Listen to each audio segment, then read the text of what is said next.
Now, more than 3,000 Japanese building companies and 425 property firms have failed this year, according to Tokyo Shoko Research. The firm says the collapsed companies had $25 billion in debt between them, and the message at a conference in Hong Kong last week was worse is to come for both the industry and for investors in Japanese real estate investment trusts, so-called J-REITs. Well, I'm joined now by Tobias Brown, who's Managing Director at UCL Asia, a major investor in Japanese property and in one collapsed J-REIT, New City Residents. Very good day. Thanks for joining us today.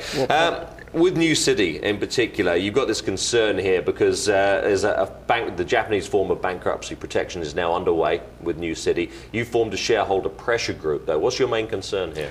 Our main concern is that we're treated fairly and that the courts and the lawyers that are involved in the process and the bank that is advising the REIT, Nikko City, prioritizes the interests of the unit holders and understands that there are a number of individual investors and institutional investors that invested capital with a great deal of goodwill.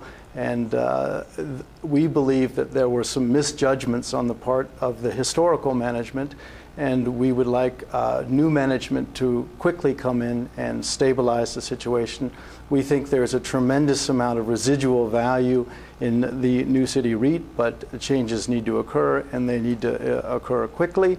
And our message to the courts and to the advisors and to the lawyers involved is we, the unit holders, are united, and we want change, and we will support change. Okay, you're leading this because you've got about, what, 8.5% or so of New City. Are people listening? We've actually been quite surprised at the response from both institutional investors, Japanese institutions and foreign institutions, and actually Japanese individual investors. We are quite warmed by the fact that we've tapped into a real groundswell of frustration, and Japanese individual investors have really come to the fore and said that they're grateful for what we're doing, and they will do all they can to support us. So that's really been heartening. And does that come out of the fact that this is not Japan's first property crash by any means? Of course, it went through a big one. Did it learn lessons from the past one, which are being applied this time around? Well, I think it's important for people to realize, everyone knows the Japanese REIT sector has not done well, but it is discounting a situation that is far, far more grave than the one that exists in reality. Japan went through its crisis in terms of a property crisis nearly 10 years ago.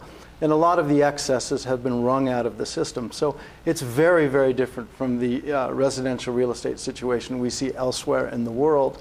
So I think there's been a little bit of an overreaction in terms of emotion. Are you able to quantify that in some way? How much of an overreaction, or to rephrase that, how underpriced are J-REITs?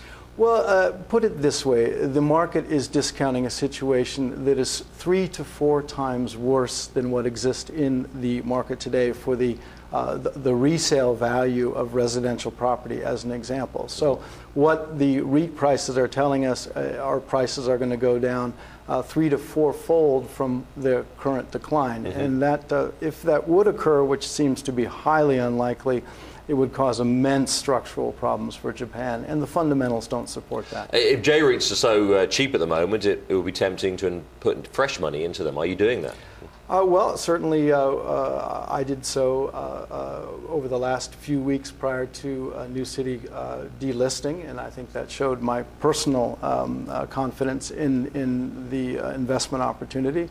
And we're continuing to evaluate options and opportunities in the J-REIT market. But this is the time again for investors to stand up in the case of New City and the reorganization, and just ensure that their rights are protected, and that people focus on the needs of the actual unit holders as opposed to perhaps some of the people that drove the REIT into the walls, management that perhaps wasn't as conservative as they should have been. Tobias, good luck with that. Hope all the best for you. Tobias Brown, Managing Director at UCL Asia, joining me there. Coming up after the break, attention homeowners, Fannie Mae and Freddie Mac have a plan. We'll talk about that.